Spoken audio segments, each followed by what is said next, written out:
Sasamoto, who's going to on resemblance and relevance. So the floor is yours, Ryoko, and the title of your presentation is, as you can see, Rethinking Resemblance. Okay, thank you. So can you see this okay? Can you hear me okay as well? Yes. Okay, so this is very much work in progress, and I hope I can get some more feedback from you all, and that's my aim really as the aim of Relevance Researchers Network. So what I'm going to talk about today is to think about resemblance or to rethink about resemblance as an underpinning cognitive capacity of humans rather than discussing individual phenomena that involve resemblance, and looking at resemblance in human, locating resemblance in human expressions. So I will start with introducing related notions, and then talk a little bit about resemblance and relevance, how relevance theory have looked at resemblance. And then I will rethink resemblance and try to reframe. That's very much work in progress, and I'd like your feedback on that. And then that's where I will stop. Right. So when we talk about similarities, yes, we do talk about similarities, or we communicate based on similarities a lot. Here are some examples. Onomatopoeia is said to be words that have similar sound to phenomena like oink, buzz, click, or boom. Okay, or metaphor, the life is a journey. I think I needed indefinite article there. That's another metaphor is sort of presenting something similar, okay, and very, very late on. Prosody and copy speech gestures also said to have some sort of similarity because rather than saying long, you can say long to emphasize the length. The same language involves a lot of similarities, and so on, and so on, and so on. So, and I think, something we forget is the bottom one, form iconic words like U-turn or T-shirt. Here, the character U is used because of its shape rather than meaning or sounds, for example. A T-shirt as well, T-shirt comes from that T shape. Okay. So we have a lot of similarities, and we use a lot of similarities, and these have often been discussed in terms of iconicity. Iconicity is a term in semiotics, and they often talk about sound symbolism, and they talk about word formation, syntactic structure, sign language, literature, and art studies, and so on.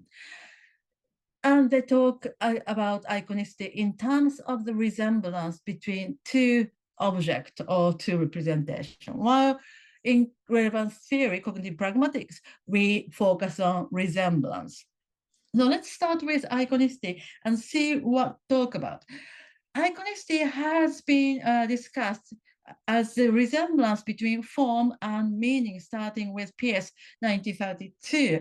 And since then, people who work on iconicity, mostly cognitive linguists and semioticians, talk about the relationship between form and meaning. And what's more interesting, is when they think about iconicity, they really think about iconicity and language. Like it's Aitchison says, language is inevitably shadow the world, trying to whatever. That is, languages weakly copy certain external figures, a phenomenon known as iconicity. Ida and Akita says, iconicity is a general property of language, and same is said by Parnis, Thompson, and Viglico. Okay? This really leads to the discussion in pragmatics. Really, is it the language that has a similarity relation, or what? Okay, what is the role of iconicity in inference? Does iconicity exist between object and meaning, or does iconicity exist outside our mind, or is it humans who create this link between two entities? So that's the starting point. Let's now look at what they talk about, three types of iconicity. They say icons is basically one of the three pairs in science, but they often talk about iconicity in terms of three types: image iconicity, diagram similarity and metaphor similarity. Image is where something is represented by an image. Okay, the second one here is apple is represented by a picture, like you find in grocery store. The second one is more diagraphic, more schematic. They are said to be the visualization and more schematic visualization. You would find this in more sort of, let's say in case of apple, it may be in botanical handbook. And sometimes we say things like innocent is round like an unbitten apple. That would be a apple is used as a sign of innocence in a poem, in a metaphor. Again, the question is, what are they? What are these iconicity? Where is it? Is it outside our mind or is it inside our mind? That's been my question. Now, in relevance, we talk about resemblance, and when we think about resemblance, it's everywhere. Like if you do yoga, you'd know down dog, downward facing dog pose. That is like very, very basic yoga pose. Obviously, that was named after a dog. Smiley emoji is from used in resemblance to the action of people smiling. Parody. This is the Friends, the musical parody ticket. We're not talking about one single something like dog, down dog or smiley. We're talking about a whole theater production. The whole theater production is based on resemblance of some sort. So resemblance is everywhere in our life. How do relevant theory handle this? Starbird Wilson in the original book explained that in appropriate condition, any natural or artificial phenomenon can be used as representation of some other phenomenon that it resembles. Here, Spab and Wilson give non-verbal, non-linguistic examples like having climbed the walls of the villa, the foul thief silently imitates a dog biting to warn her accomplice at the foot of the wall. You ask what the shape of the Brazil and answer I point to the appropriate shaped cloud in the sky, for example. These are the non-linguistic examples they gave, but they also have, since then, the focus has mainly on the linguistic side. So these are what we often know about when they discuss the resemblance and interpret resemblance, that is. And the examples are the conversation between Peter and Mary when they're in France and when Peter loses his wallet and Mary asks the innkeeper if he knows where that is. Okay. And there are a few examples like semantic resemblance and propositional resemblance and so on. Okay, so for the time, I'm not going to go through all of them, assuming you are all familiar with this. So in relevant theory, we have often talked about these interpretive resemblance and excuse me. And on that, one of the example is the example E. So resemblance in terms of shared implications. Peter asked, what did the innkeeper say? And Mary, summarizing a long speech the innkeeper made about Peter's wallet, just says that he has looked for your wallet everywhere. On this, Sparvan Wilson says the linguistic structures are different, the semantic structures are different, and the propositional forms are different. However, if Mary's summary is a faithful one, the propositional forms, though different, must resemble one another. They must share some logical properties, have partly identical contextual implication in some context. For example, that is, resemblance, where it's based on content, is a matter of two representation sharing implications. No, often discussed resemblance and meta-representations a lot in work and talk about meta-representation here. Meta-representation is based on resemblance relation between two representations involved. These representations need not to be identical, but they must resemble each other in either content or form. So earlier in the previous slide, I talked only about the content, but here they mention both form and content. If the resemblance is based on content, it is referred to as interpretive use, whereas it is based on form, it is referred to as metalinguistic use. Now, this interpretive use has been presented this way in Sparber Wilson's 1986-1995. The propositional form of utterance is an interpretation of mental representation of the speaker, and that can be either interpretation of actual representation or desirable representation, or description of actual state of affairs, desirable state of affairs. So either way, we have been looking more at interpretive resemblance. Now, if we look at this way, the discussion so far certainly explains what it means to resemble one another. However, descriptive use and interpretive use was presented like a binary relation in this diagram, at least. Okay, and it is often thought that resemblance is a matter of interpretation, but there are cases of perceptual resemblance, and also cases where we describe something by resemblance. So the question is exactly how are these implications recovered? Shared implications, how do we do that? Is a distinction between resemblance in form and resemblance in content enough to cover all resemblance-based communicative acts? And does shared implication explain different types of communicative phenomena? All of them. These are the current questions I have. Now, here are the range of resemblance phenomena that involve resemblance across verbal communication. 1 and 2 are from Sparvad-Wilson's example, Peter and Mary in France and Peter losing his wallet. 1 is translation. 2 is summarizing what innkeeper said. So these are examples of resemblance, but more interpretive resemblance. Or 3, a musician the morning after a successful gig might say, I'm still buzzing from last night. They don't have a B in their head, hopefully. What they're doing, buzz, is used as an onomatopoeia to show what their experience is like. Metaphor, Juliet is the sun. Here is a similarity between Juliet and the sun. Simile is, again, very much resemblance, okay? Oh, this example is Yoshimura has discussed elsewhere. Mother tells her son the story of the boy who cried wolf because he lied. It's a storytelling. And then she's using this similar story to teach him a lesson not to lie. So this is storytelling. This is the way of parenting involves resemblance. Next example is cited in Scott 2022. It's malapropism, so pragmatic illusions. Our watchers have indeed comprehended to auspicious persons. Here, apprehended and suspicious are pronounced in the wrong way, but follow in the relevance theoretical comprehension procedure, we can still reach the intended interpretation, even if it is wrong word. So similar sound will help us reach the intended interpretation.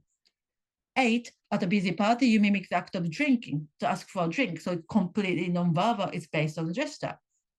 Okay, and naming, Rocky Road, down dog, pigs in blanket, toad in hole, blood train, sausage dog. There's so many naming based on similarities. And don't have time, so not gonna do the last. So there are so many, and we go into non-verbal as well. I mentioned emoji earlier, and number 2 is about gesturing something to ask for more drink. Number 3, example 3 is onomatopoeia that involves perceptual resemblance, caricature of Trump, okay, to just show what he's like, okay. London tube map. This is resemblance. It's not real. London doesn't look that way, but this represents the resemblance what tube might be like. Okay. So all of these are a case of resemblance, whether it's verbal or non-verbal. We have lots of phenomena that's being discussed in a different manner, as a separate entity, a separate manifestation. So how can we do this?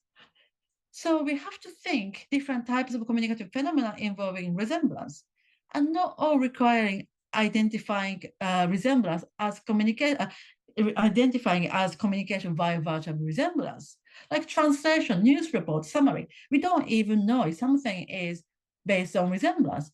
Of course, translator needs to make sure that they share implications, translation, target text, and source text. But as readers, we may not even be aware that we are reading translation.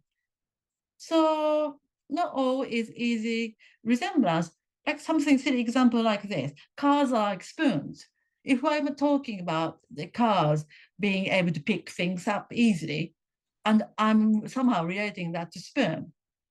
Now here, I don't think anyone have ever thought of car and spoon are similar, but I just created this resemblance. Again, this implies that resemblance is beyond iconicity about of two entities. So what I want to think on some sort of abstraction here as a bang onomatopoeia, okay, can be used actually to describe the sound using sound. Like with a deafening bang, the door stands shut. Or we can make it more abstract, like his new single made a big bang in the otherwise dull music scene of late. Now, the music might not even involve the sound bang, but we could describe the manner of this debut single doing in the music industry using the sound bang. Okay, and there's another example in Japanese. I'm going to skip that. So the question is, I'm sorry, no, another one. When it comes to onomatopoeia, one on the right are fairly established stylized imitation of sound, both hiss, giggle, grumble. But giggle and grumble has become even more abstract rather than just a stylized imitation like buzz and hiss. But we could even have very non-established word like coupling, kaplank, None of these might not be in the dictionary yet. So this really shows the continuum from pure imitation to stylized imitation to lexical form. So what we're going to do, so let's tidy up. We have resemblance, verbal non-resemblance based expression like the post box is red. Verbal resemblance in content based resemblance, metaphor, translation, reported speech. And verbal expression that is resemblance in form-based, like malapropism, syntactic iconicity. Beyond verbal expression, resemblance in content-based, like analogy, storytelling. There are non-verbal case resemblance-based, like creative onomatopoeia, map, semi-verbal stylized imitation, emoji, GIF, and totally unique, completely stylized imitation, lexicalized onomatopoeia. How can we explain this whole range of phenomena? So that's what I'm trying to think. Well, how can we locate this resemblance that covers both resemblance in content, resemblance in form, and different level of abstraction, bang to discuss the sound bang, or bang to metaphorically describe something else. So what I'm trying to think is maybe we could play some sort of model like this. So if you look at this diagram model, and where we had the Sparber-Wilson's interpretive resemblance, interpretive use and descriptive use. If this could be somehow part of or extension of the model, we could have verbal and non-verbal expression being resemblance-based expressions, while there are verbal expressions being non-resemblance-based expressions. And within the resemblance-based expressions, we have resemblance in form, some of which may be monomodal, going from sound bang to bang, the verbal sound bang, and cross-modal, going from bang to someone's manner of selling their CD in the music industry. And of course, we have the going from creative onomatopoeia to stylized imitation. And at the part of it, we also have the resemblance in content, metaphor, simile, loose talk, analogy, translation. All of these are resemblance in content. By thinking this way, I think we may be able to look at different type of phenomena that has been discussed separately under one umbrella of resemblance. I am not saying that resemblance should replace everything. I'm not saying that resemblance will be the only notion to explain the whole lot of things. What I'm saying is, when we have this many range of phenomena, perhaps it might be useful to really look at what resemblance is, what they do, and how that works in each different phenomena, to come up with a way of viewing a type of human expressions. I don't think I have time that much, so I'm not going to go too much into this. So again, another way of looking at this is whether something is resemblance based or not. If it is resemblance based, is it resemblance based on content or resemblance based on the form? Is it more abstract? Does it involve law abstraction? These are another way of looking at things, to really look at how resemblance is working in communication. So I think I'm going over time. Sorry about this. So okay, just the last slide. Yeah. What I'm trying to do is position resemblance as encompassing verbal and non-verbal expressions, and to recognize continuum from imitation to stylized imitation, and also from monomodal to cross-modal resemblance. And that really help us to, as an evidence for language augmented communication or perceptual experience as well, which I didn't have time to discuss much. But this way, I hope that we can see resemblance as imitation, as basic cognitive ability, not just a relationship between two entities like those believing in iconicity do. So thank you. That's all. Sorry for going over time. Okay, well, thank you so much. Thank you so much, Ryoko. Yes, and there's just about 5 minutes for questions. Are there any questions? Yeah, okay, just go ahead, please. I don't know who's speaking, but...